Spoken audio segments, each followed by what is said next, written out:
Hi, my name is Konrad Rokicki. I'm going to be telling you about analysis pipelines for very large bioimage data. So to start with a little bit of background, for the past 12 years, I've been part of the scientific computing team at Janelia Research Campus. We're a nonprofit campus in the US that is funded by the Howard Hughes Medical Institute.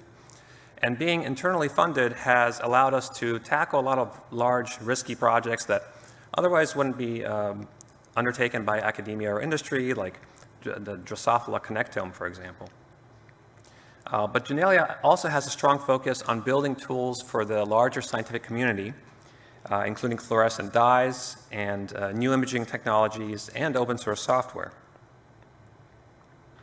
And one of Janelia's strengths is bioimaging, where the data is really exploding in size. Here are just a few of the data sets that we have imaged. The full data for these takes up several petabytes. And data like this requires processing that is scalable and efficient and reproducible. So I'd like to tell you about one of the imaging-based tools that we developed at Janelia. It's a method for spatial transcriptomics, along with its data analysis pipeline that we orchestrated with Nextflow. And as I tell you about this pipeline, just keep in mind that many of the same concepts will apply to other types of bioimage processing. This is a large domain area that is generally has an unfilled need for reproducible workflows. Image-based spatial transcriptomics allows us to visualize individual RNA molecules in the context of cells in a tissue sample. And this is often used for defining cell types, mapping their distributions in tissues and organs. Many spatial transcriptomics methods have been published and even commercialized, but so far none of them work in tissue that is thicker than a few cell layers. And that's made it difficult to investigate how the cell types are organized in the brain especially. And so a team at Janelia developed an imaging-based method for spatial transcriptomics that leverages expansion microscopy. Basically, instead of trying to increase the magnification, we just make the sample larger. So the tissue is embedded in this hydrogel, and the RNAs get anchored to the hydrogel polymers, and then everything else is digested away. And then that whole thing is physically expanded to several times its original size. After that, fluorescent probes can be hybridized to the RNAs so that the individual RNA molecules actually show up underneath the microscope. The key here is that as we raise the expansion factor, it effectively increases the optical resolution even past the usual diffraction limit of the microscope, essentially turning a regular microscope into a super resolution microscope. And for this particular application, the extra resolution that we get is very important for resolving these single RNA spots, as you can see in the imagery here. After the sample is imaged, those fluorescent probes can actually be washed out, and a new set of probes can be applied for different RNAs. And that process can be done over and over to increase the number of RNAs that are assayed. So this method is called EASI-FISH, the idea being that it can be easily adopted by any biology lab because it doesn't require any expensive equipment or specialized imaging skills. Now this imaging actually produces a lot of data. It's upwards of 10 terabytes per experiment and could be much more. So how do we process all this data? Well, I want to tell you about the workflow first. So we're mostly reusing a lot of different open source software packages written by either others at Janelia or elsewhere.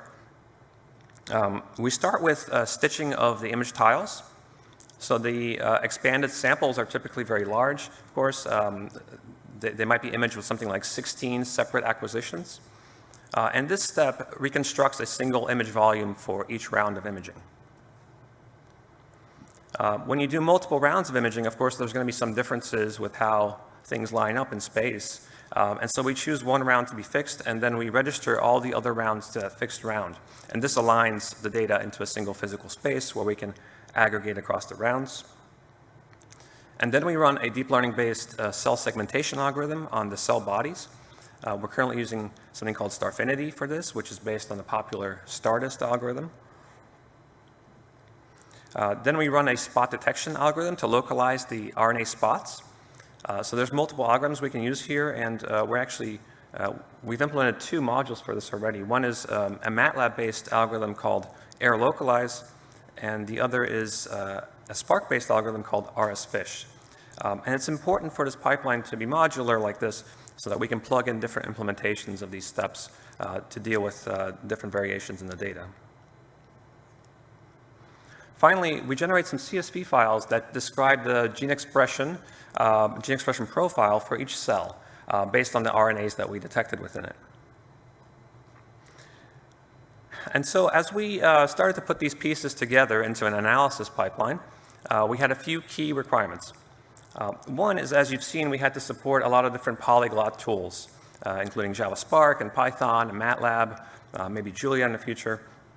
And this is just sort of a fact of life in neuroscience right now. And then, as I talked about, we wanted this pipeline to be modular, so we could swap in different implementations of each tool. And finally, the pipeline needed to be as portable as possible so that we could run it at any biology lab, and they could use it to do this analysis once they had acquired the imagery. And so after evaluating the options, we, of course, chose Nextflow. So here's a diagram of the completed pipeline. And each of the steps I described earlier is shown as one of the colored boxes. So Nextflow, I think, is perfectly suited for handling the orchestration of these polyglot modules. And the data flow paradigm lets all these jobs start when the data is ready. So we're able to do a lot of this in parallel now. For example, once the stitching is finished, we can start the spot extraction and the image registration and the segmentation all at once. Importantly, DSL2 allowed us to turn each of these steps into a sub-workflow, which really helped to make this pipeline a lot more modular. And finally, because of Nextflow's executor abstractions and its ability to run Docker containers, we were able to already run this pipeline on our internal LSF cluster, on a Slurm cluster at a collaborating institution, and on AWS Batch using Nextflow Tower. So one of the challenges we faced with processing these large image data sets was scaling to that size of imagery. And I want to dive into this a little further. So the image data we end up with is essentially a set of large n-dimensional tensors where each value is a voxel intensity. And the general strategy for working with this type of data is to chop it up into smaller blocks so that the processing can be highly distributed. There's a number of file formats that have been created to support this kind of chunking strategy, and they work very well for storage and access of this type of data. But when you do this, you end up with hundreds of thousands or even millions of small files. And processing these files requires a scheduler that can deal with thousands of small tasks. And moreover, you can't always do the processing of each block independently. Sometimes you need data from adjacent blocks, and so these tasks need to communicate. And of course, Nextflow is just not engineered for that type of processing pattern. Typically, we would use something like Spark or Dask to do this. But we wanted the best of both worlds. We wanted the portability of Nextflow and its ability to orchestrate these polyglot workflows. But we also wanted highly distributed compute. And so we built a DSL2 module called Nextflow Spark, which creates transient Spark clusters within any normal Nextflow pipeline. So in this diagram, all the green boxes are regular Nextflow processes. And this is a Nextflow workflow that I'm showing you here. And so we start by establishing a directory on shared storage that can be shared by all the Spark processes. On HPC clusters, this can be a shared Scratch location. On AWS, we're using FSX, and that works great for this. And once we have that shared directory, we do two things. We launch the long-running Spark master process, and we also launch a watcher. And that watcher just waits for the master to be ready by looking at its log file. And it records the IP and port that the master is running on, and then returns control back to Nextflow, where we're able to go back and now launch the workers.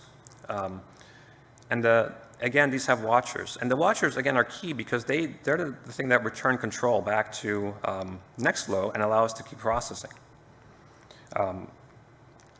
then we can launch any number of Spark applications on this cluster that's running. In this case, I'm showing you all the stitching workflow I described earlier. And at the very end, when we're done with the cluster, we can call stop Spark. And all that does is it writes a file to a predetermined location on disk where these long-running processes are waiting for it. And when they see it, they will terminate.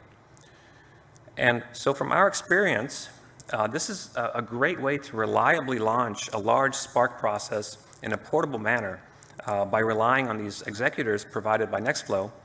And it also allows us to integrate these Spark steps with other steps like using MATLAB and Python and whatever. And of course, we can do the same thing with Dask clusters.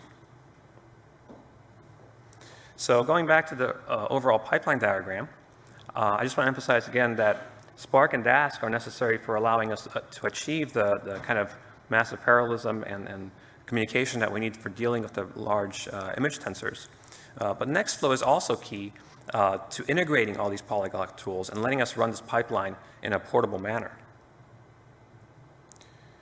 Earlier this week at the NF Core Hackathon, we started to turn the first part of this pipeline into NF Core sub-workflows, and we hope to build a generalized reconstruction pipeline for light sheet imagery. And I really want to thank everyone at the hackathon who helped steer me in the right direction for that. And in general, I just want to, I'd love to speak to anyone interested in this sort of thing, so please reach out to me on Slack or Twitter, or find me during a break. And in closing, I just want to thank the EASI-FISH project team, and also especially Christian Goyna in the scientific computing team at Janelia, who wrote a lot of the Nextflow pipeline code. I really think this is the tip of the iceberg for a large-scale image processing workflows in Nextflow. And I'm very excited about the future pipelines we can build. Thank you for listening. Thanks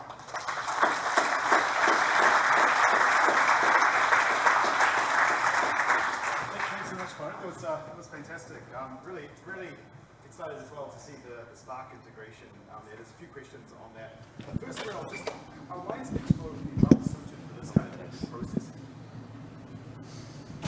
So again, I think that Nextflow, we need to kind of combine Nextflow with Spark.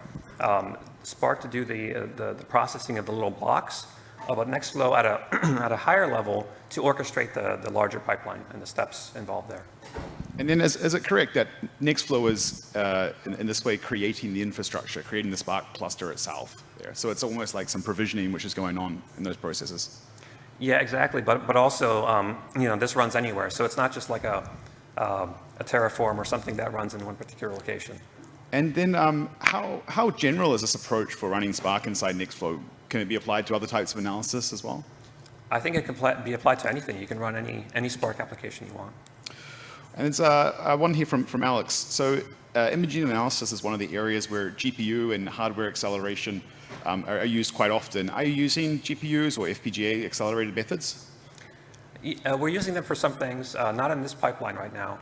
But I think that's beginning to change, and definitely as a lot of deep learning methods become available, we're switching over to GPUs for. I can imagine things like in machine learning, etc. This could be very well applied as well. Yeah, that's right. And final one before we go out of time. So would these transient Spark clusters work with other job schedulers like Slurm? Could you start one as a Slurm job? Yeah, that's the best thing about it. It runs anywhere that Nextflow runs. So you can run it on a local workstation, on a Slurm cluster, on an LSF cluster, or in the cloud. Awesome. Thanks a lot, Konrad.